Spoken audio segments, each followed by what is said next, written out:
Dan bagaimana mungkin kita Pak Dirut PT Agrinas Pangan Nusantara, dia itu sudah mengemban nilai stoicism bahwa dia itu fokus dengan apa yang dia kendalikan, yaitu dengan dia mengundurkan diri daripada sistem daripada sistem yang berbelit-belit, atau ketika dia masuk ke situ, sistem itu tidak mendukung ide-ide dari Pak Dirut itu.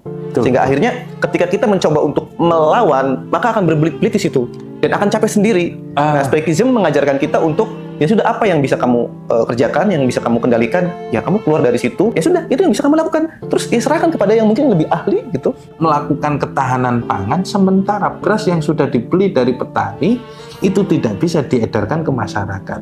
Saya kira itu masalahnya kayaknya di situ itu.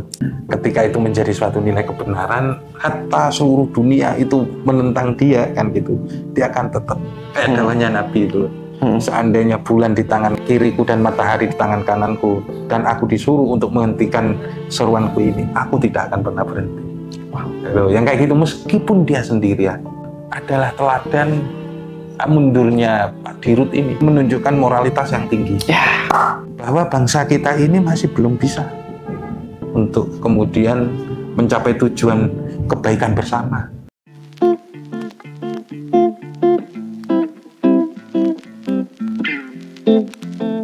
Assalamualaikum warahmatullahi wabarakatuh. Waalaikumsalam. Selamat datang di kanal Ahmad Zulfikar Official, di kanalnya Dokter ya. Makasih Mas Ari. Seperti biasa saya yang moderatori ya, nama saya Asori yang biasa menemani Pak Dokter Fikar, Dokter Ahmad Zulfikar. Aduh, mau ngapain ini? Ada yang menarik banget, Dokter. Barusan ya? Iya, menarik beberapa banget. hari ini. Biasanya di kepemerintahan atau bukan pemerintah, di perusahaan, di organisasi atau apapun itu, mereka yang ada di puncak kekuasaan, mereka akan lalai. Bahkan ketika mereka tahu dia salah, dia akan menutupi dan dia bersikuku untuk tetap ada di posisinya. Atau blame victim. Iya, atau bahkan ketika dia sudah tidak becus untuk memimpin, dia tetap berdiri di situ. Karena mereka itu biasanya yang seharusnya melayani, mereka maunya dilayani gitu. Dan fenomena ini adalah fenomena yang aneh. Kok aneh? Aneh, Dokter. Biasanya tuh yang sudah mencapai puncak itu nggak mau turun, tapi ini turun, Dokter. Iya, turun itu kan ada sebabnya. Iya, jadi gini, ini tuh Direktur Utama PT Agrinas Pangan Nusantara. Salah satu perusahaan, ya betul, salah satu perusahaan yang masih naungan BUMN. Jadi kan tahu sendiri sekarang Prabowo itu lebih mengedepankan apa? Pangan kan? Gizi yang layak, ketahanan pangan. Ya, untuk masyarakat itu ya. Untuk bangsa kita, dan ya apresiasi untuk itu. Sih itu. Ya. Kita ada apresiasi. Nah, jadi Direktur Tapi upaya ke situ itu untuk memang apa? Perlu jalan yang mulus lah kan gitu. Jadi gini, Dokter. Direktur utamanya itu di PT Agrinas Pangan Nusantara itu sekarang mundurin diri, Dokter. Kenapa? Ya katanya ketika dia melihat dari kondisi dirinya, dia memiliki keterbatasan yang akhirnya dia tidak bisa gitu untuk melanjutkan. Jadi keterbatasan itu apa maksudnya? Gini, dengan dia menjadi direktur di situ, dia merasa bahwa kontribusinya dan bahkan outputnya itu hasilnya itu tidak maksimal, sehingga akhirnya dia mengira bahwa kayaknya saya terbatas nih, saya nggak sanggup ini. Dan dia dengan gentle-nya dia ngundurin diri, Dokter. Paham nggak maksudnya? Ayo kita bedah gitu loh, kita bedah seberapa kerennya dia gitu. Dia mau ngundurin diri, beda dari kadang gini loh. Umar bin Khattab itu pernah mengatakan, ar-ruju ilal haq khairun minat tamadi fil khotok. Kembali kepada kebenaran lebih baik daripada terus mempertahankan kesalahan. Gitu. Ibarat kata, kita ini kerja itu semata-mata bukan dituntut kalau kerja sih yang dituntut itu adalah hasil. Ya. Nah, sementara ketika tidak bisa menghasilkan, berarti keberadaan kita tidak efektif. Nah, yang dituntut dalam pekerjaan itu, misalnya selesai, ya kan, meskipun selesai nanti nilainya ada yang 80, ada yang 90, artinya ada yang 70. Untuk kebaikan bersama gitu ya, iya, dokter? Iya, kebaikan bersama. Tapi ketika nggak ada nilainya, berarti keberadaan dia di suatu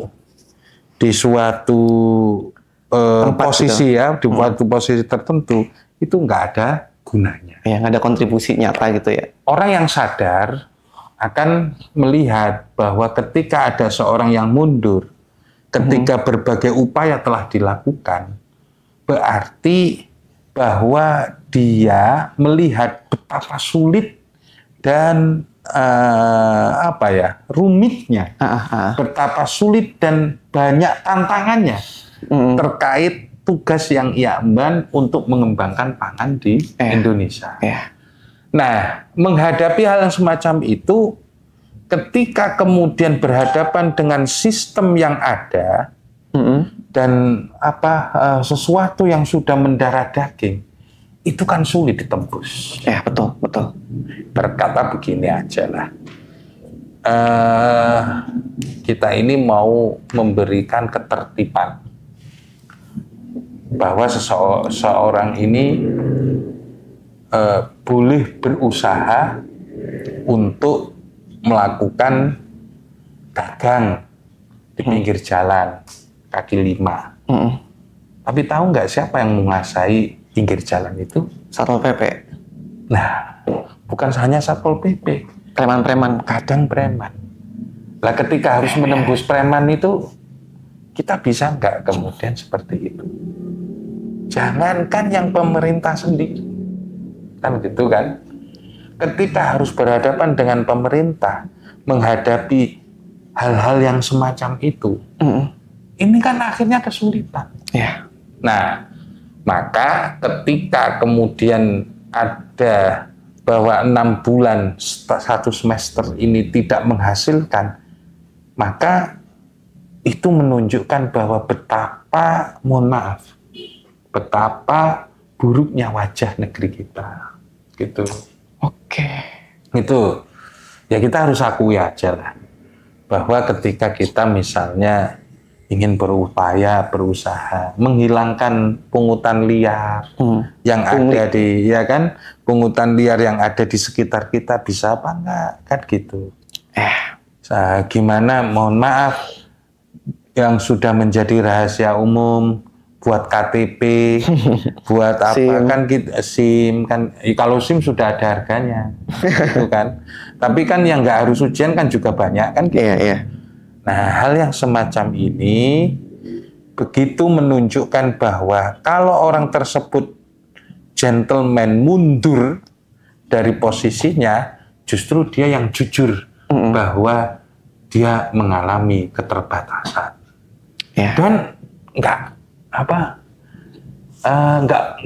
buruk kok orang yang mengaku bahwa dirinya itu terbatas, nggak buruk.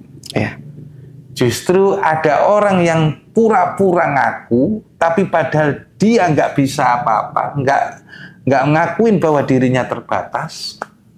Itu kadang yang manipulatif. Itu biasanya ada di kursi mana tuh? Alias munah. Biasanya ada di kursi mana nih? Nggak tahu aku. Alias munah. Betul.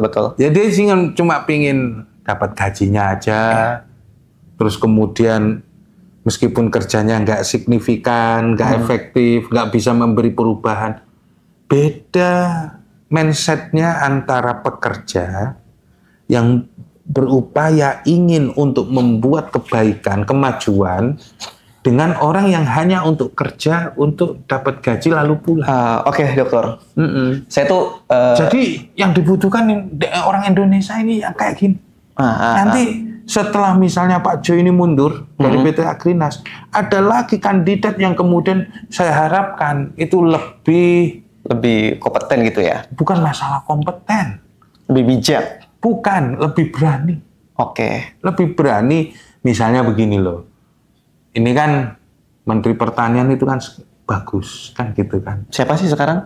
Aduh, saya lupa itu. Bapak Anu gitu ya? Bapak Ibu Anu? Oke, lanjut. Menteri Pertanian kan gitu. Nah, sampai sekarang si Bulog itu surplus. Si Bulog itu surplus. Surplus itu? Berasnya. Jadi kita ini sudah swasembada. Dari ukuran bahwa cadangan beras yang ada di Bulog itu melebihi dari kapasitas yang ditentukan. Itu datanya dari mana, Pak? Datanya itu real?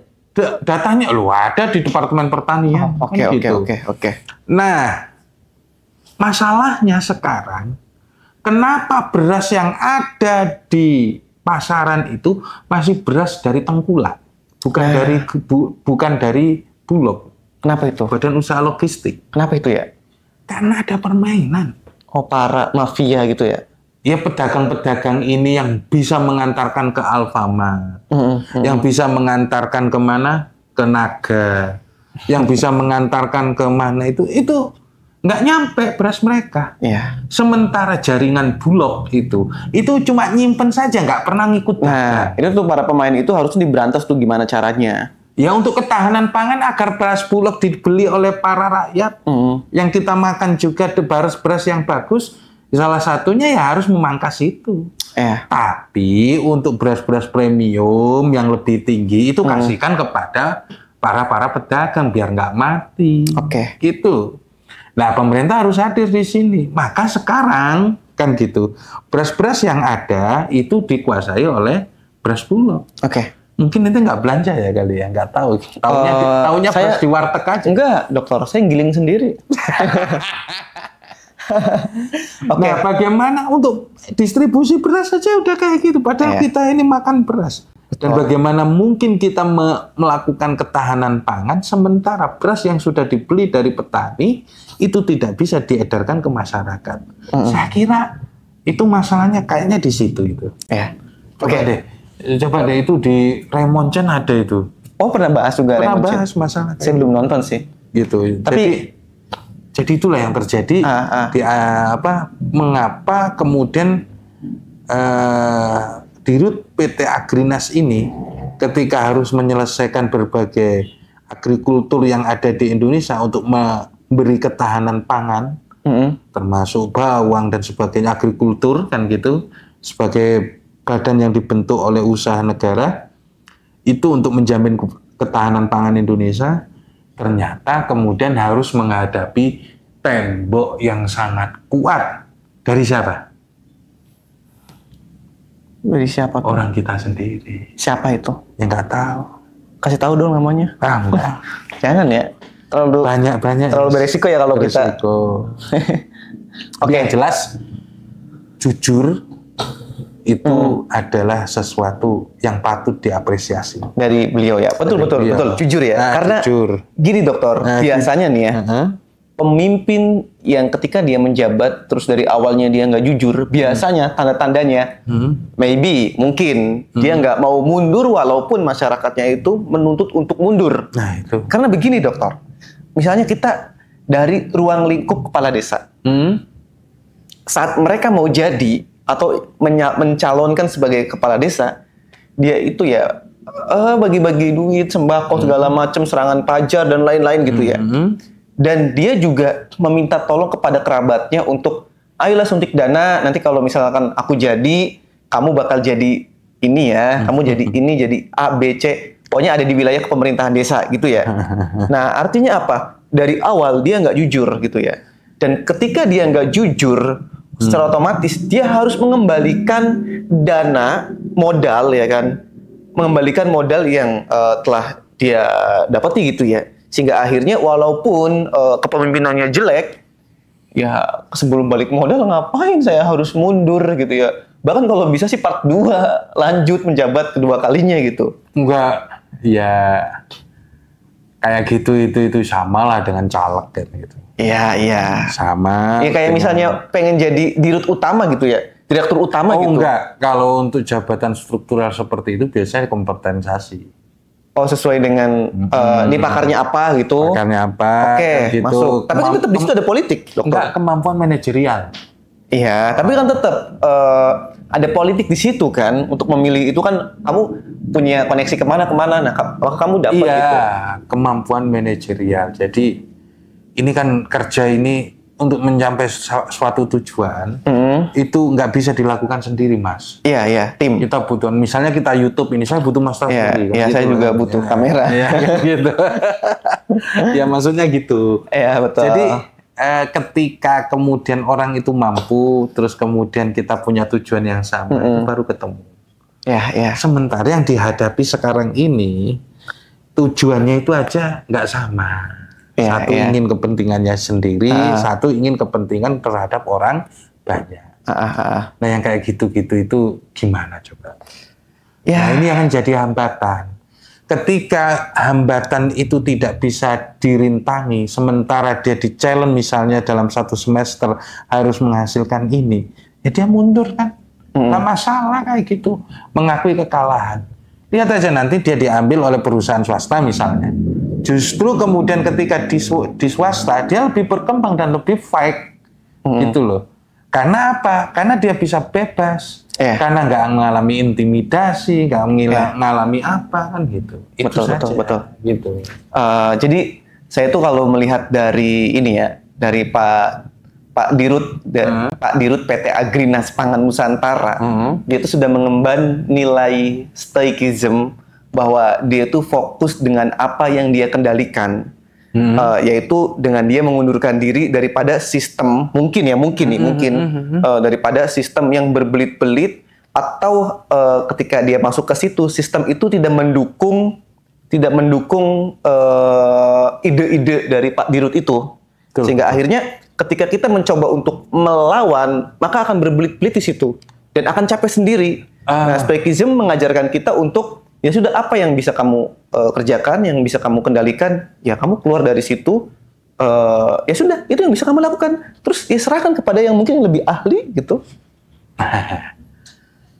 Perlu kekuatan besar untuk merubah. Ya. Gini aja deh. Di tengah-tengah maraknya orang itu pada korupsi, terus kita berdiri sendiri menentang korupsi. Kita malah yang di penjara, dokter. Ya, itu masalahnya. Itu loh masalahnya. Gimana kayak bingung gini? Ya? Iya, bingung kan? Ya lebih baik kalau kayak gitu. Iya, kita sendiri di situ. Yang mundur akhirnya kan, kita yang kedepak gitu. Iya, gitu loh. Capek juga. Ya gampang juga saat-saatnya semua orang makan Kentucky, kita makan pecel ayam sendiri kan gitu. Artinya kita sendiri, nggak ada temennya, nggak ada apanya kan gitu. Ya bagaimana ya? Namanya juga perjuangan dan umumnya memang seperti itu. Ketika banyak orang kemudian berlomba-lomba menggapai sesuatu yang glamor, kan kita sendiri menyerukan apa? Bahkan kita bisa bisa jadi orang tersebut dibilang bodoh kan gitu. Tapi persetan lah dengan orang-orang seperti itu, ya kan? Ketika itu menjadi suatu nilai kebenaran, hatta seluruh dunia itu menentang dia kan gitu, dia akan tetap kayak dakwahnya Nabi itu loh. Seandainya bulan di tangan kiriku dan matahari di tangan kananku, dan aku disuruh untuk menghentikan seruanku ini, aku tidak akan pernah berhenti. Wow. Loh, yang kayak gitu meskipun dia sendirian, gitu loh. Jadi adalah teladan mundurnya Pak Dirut ini, ya, meskipun menunjukkan moralitas yang tinggi, gitu. Bahwa bangsa kita ini masih belum bisa untuk kemudian mencapai tujuan kebaikan bersama. Karena itu tadi, di tengah-tengah teriakan kemerdekaan, ya kan, ternyata di antara para pemegang kebijakan itu ada yang mementingkan diri sendiri. Dan itu kalau seandainya 1, 2, 3, yang pro itu masih bisa diajak. Tapi ini 1, 2, 3, 5, 4, 6, 7, 8, 9, 10, 11, 12, 13, 14, semuanya hampir kayak gitu. Sebutin nama dong. 1, 2, 3, 4, 5, 6, 7, 8, 9, 10, 11, 12, 13. Ya, begitu kompleks ya. Oh ya, itulah. Maka gerakan yang kemudian menyulut bahwa mundur diri itu sebagai suatu kebanggaan dari sebuah keterbatasan, itu perlu. Ya. Orang kadang nggak perlu untuk mengaku bahwa dirinya jago, tapi perlu mengaku untuk dirinya kalah.